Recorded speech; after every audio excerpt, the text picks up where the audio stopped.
सोनाली और आदित्य का घर 2 साल बाद खुशियों और हल्की बेचैनी से भरा हुआ था। हर्ष, आदित्य का छोटा भाई, अचानक घर आया। उसकी मुस्कान के पीछे दर्द छुपा था। रातों को हर्ष अकेले छत पर टहलता, कभी रो पड़ता।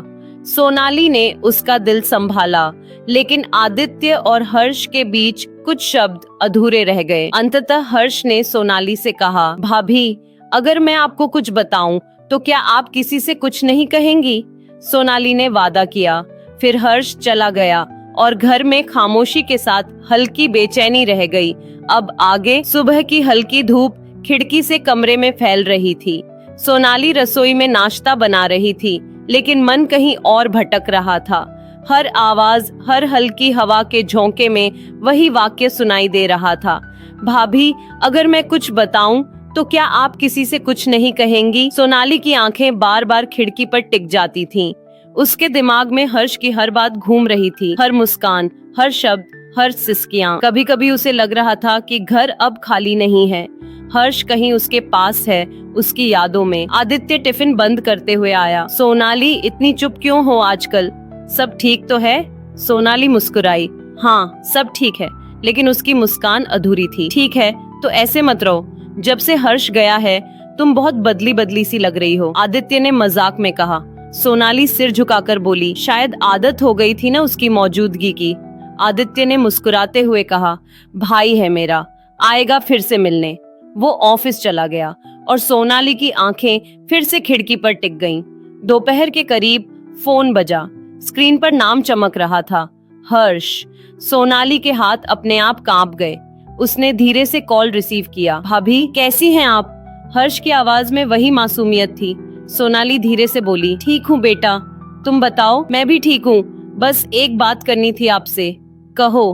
भाभी, वो जो उस दिन मैंने आपको बताया था ना, उस लड़की के बारे में, उसने आज फिर कॉल किया।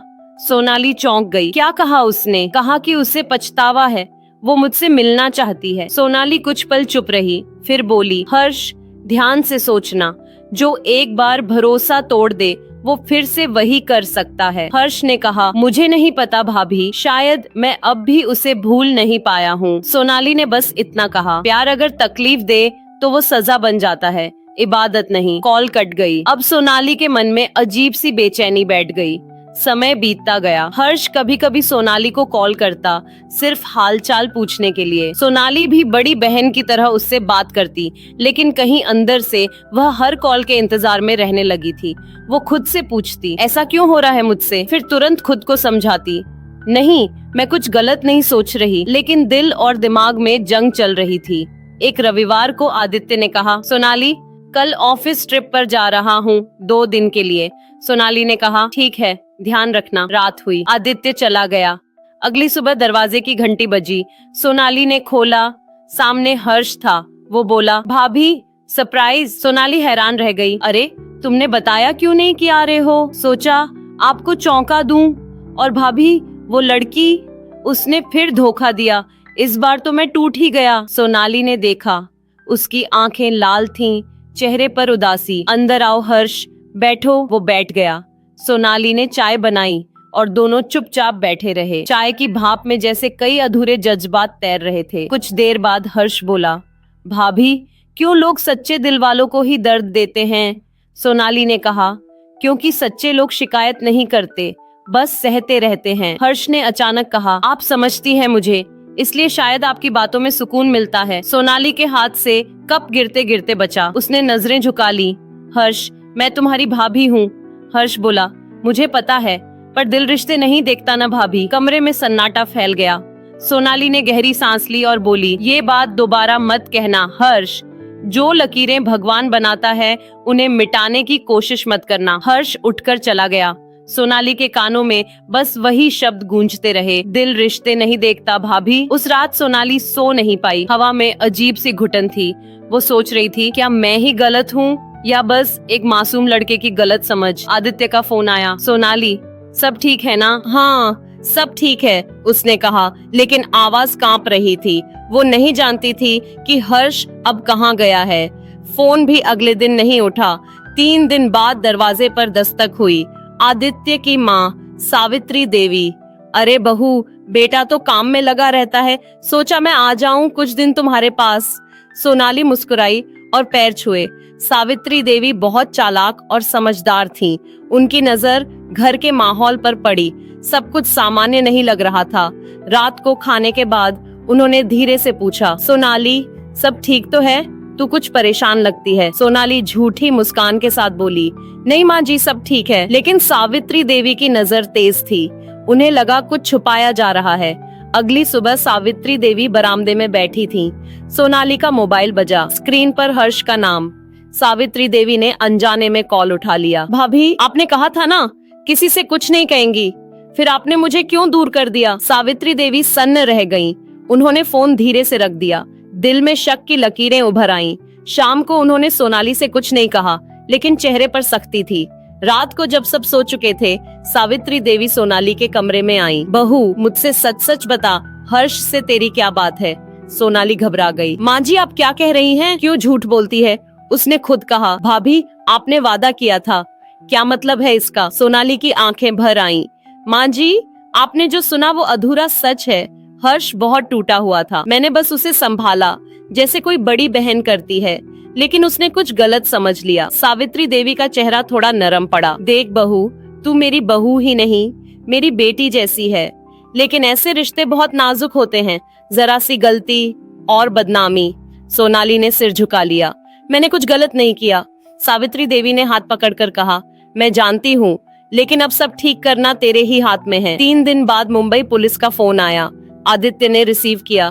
जी, मैं हर्ष का भाई बोल रहा हूँ। सॉरी सर, एक एक्सीडेंट हुआ है। एक युवक की हालत गंभीर है। उसके पास से आपका नंबर मिला है, नाम हर्ष। आदित्य के हाथ कांप गए। क्या? सोनाली पास ही खड़ी थी। उसने सब सुन लिया और जमीन पर गिर पड़ी। दिल में एक अजीब खालीपन और डर ने जगह बना ली। आदित्य और सोनाली अगले ही दिन मुंबई पहुंचे। सोनाली और आदित्य दोनों हर्ष के कमरे के बाहर खड़े थे। डॉक्टर ने कहा, दिमाग पर चोट आई है, वो होश में है पर बहुत कमजोर। सोनाली अंदर गई। हर्ष ने मुश्किल से आंखें खोली। भाभी, उसकी आवाज कांप रही थी। कुछ मत बोलो, आराम करो। भाभी, मैंने कुछ नहीं किया, बस भाग रहा था अपने आप से। सोनाली ने उसका हाथ थाम लिया।